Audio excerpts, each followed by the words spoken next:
And now we're going to begin the long list of people who are going to be on DC Books, which I find weird that they're announcing it this week and not next week. Wait, hold on. There's a story in there. Wait, to the... Astonishing Spider-Man, Iron Man. Well, back crap. You know what? Basically, they're launching another Astonishing book, which is Iron Man, Spider-Man, or Spider-Man, Iron Man. It's listed both ways. For some reason, when I click the annotations, that's after. It's going to be written by... Maybe I just clicked early on accident. It's going to be written by... No, you did it right. I messed up. Anyway, yeah, it's going to be Zeb Wells. Zeb Wells, and it's going to be art by Clayton Crane, who I'm not really a big fan of. Here's the thing. They're hyping like it's the return of Carnage. Because, as we all know, Carnage was killed in the first arc of New Avengers. But they did say he somehow survived, somehow. But here's the thing. The whole point of the Astonishing books are to be continuity-less. Like, you can just pick them up and read them. This is majorly affecting continuity if it's the return of Carnage, and it heavily relies on previous continuity because you have to know Carnage was dead. They'll probably state that in the first issue. I know, but this defeats the purpose of the new Astonishing line, which is to be like timeless, completely. You don't have to read anything else. Doesn't tie into anything else. Just like on their own series. I'm pretty sure you won't need a lot of info. They'll. But still, it's defeating the. I'm not saying you can't read it. I'm just saying that this defeats the purpose of Astonishing, which are supposed to be like stories that maybe it's in continuity, maybe it's not. We're just telling good stories. This is heavily tied in. It's strongly referencing an old story, and obviously this is going to affect new stories.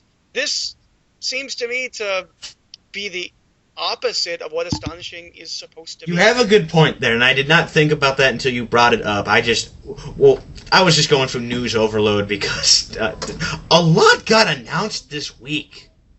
And it's going to be announced next Yeah, week. I know. I honestly question, should I skip all this? It's all going to be... I'm going to end up confirming it next week. With my other co-host who will... Well, we can just run through the next couple of DC things quick.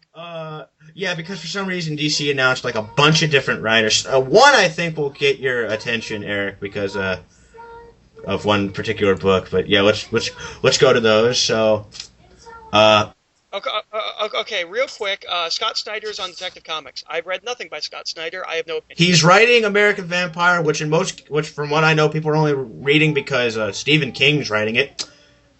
But I've also heard that his story is actually the best. Yeah, I hear that.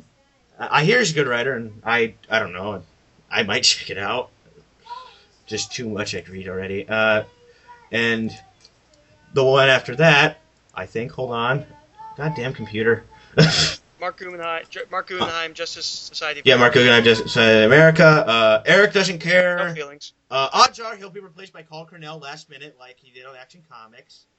I'm just making that joke here and now, because that's what happened last time.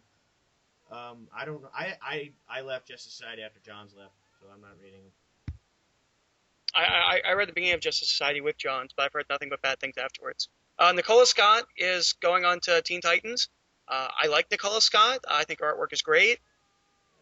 That's all I gotta say. Also, to add on to that, Damien's joining the Teen Titans. If anyone cares, That's bad. Someone told me to add that in, but I wasn't sure if that was really news. If that's true, Damien's. It is true. It is true. And here's one that made Steve cry. Grant Morrison's leaving Batman and Robin. And to replace him, they have writer Peter J. Tomasi and artist Patrick Gleason are on the book now. Here's my question. Yes? What is Grant Morrison writing now? Good question. Because he's not writing Batman, he's not writing Detective, he's not writing Batman and Robin. What is he writing? I saw an interview not too long ago where he's like, I want to keep writing Batman for a couple more years. San Diego, Eric. San Diego. They're probably going to announce another new ongoing. Or announce he's just going to... Well, no, wait, that's... Yeah, they're probably going to announce that or something. The next one is Tony Daniel. Yeah, Tony Daniel is the new ongoing writer and artist on Batman. Except that he's been the ongoing writer and artist on Batman, except for... The issues that... 700, 701, and 702. Yeah, I know, I laughed at that. He's coming back. But actually, he's now official because the thing is, they were gonna say because he was only on the book before, like as writer and artist for just one arc, and also for a while they were gonna say Judd Winnick was gonna take it back over after he was done, but obviously that's changed. So yeah, and the final one of people joining books here is. You're quiet, Eric. I can't hear. Artist Tyler Kirkham is an exclusive DC, and he's going to be the artist on Green Lantern Corps, which is weird because the guy who's the artist now has only been on there for like 3 months. I have no idea who this is. I don't read Green Lantern Corps. Well, apparently he did. Let's see, he did work at Top Cow on something called Strike Force, and he was on Ultimate Tech 4. Neither of us know or care. So you take the next one, Eric. All right. Iron Man in January is going to get issue 500. Here's the thing about this. Marvel's been doing these anniversary issue type things, and to me these carry a lot less weight than the DC ones, because with the exception of Wonder Woman, I mean Batman and Superman genuinely made it that far. Yeah. They have been ongoing, and Wonder Woman has been canceled and rebooted. The problem with all of is they're collecting. With all of they're these, just adding up all previous series. Yeah. Yeah, which isn't the same because this is an argument I've had before, where to me, if a series is canceled and then it starts again a couple years later, that's not the same series, and that's not like something that you renumber. Like Daredevil was canceled and restarted just to have a new number 1 to put it in the Marvel Knights line. That's fine. But I guarantee you they're going to count Iron Man Director of S.H.I.E.L.D. as part of these issues. But Director of S.H.I.E.L.D. was running at the same time Invincible was running, which to me means those are 2 different books.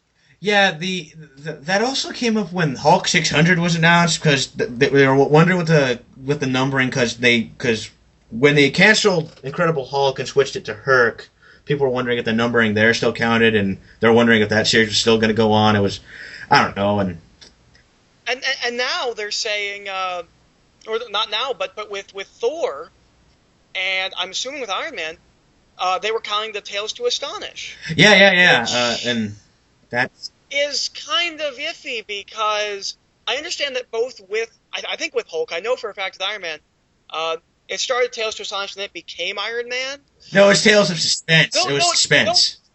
Yeah, so sorry, Tales to Astonish something else. But no, Tales of Suspense, Iron Man got his own book. So yeah, Tales of Suspense shouldn't count. And they did it with Thor. And also they did Captain America comics and Tales of Suspense. And after they gave Iron Man his own regular Iron Man ongoing, they changed Tales of Suspense to Captain America. Yeah, and Thor's the one that was Journey into Mystery, and then it became Thor. I don't know.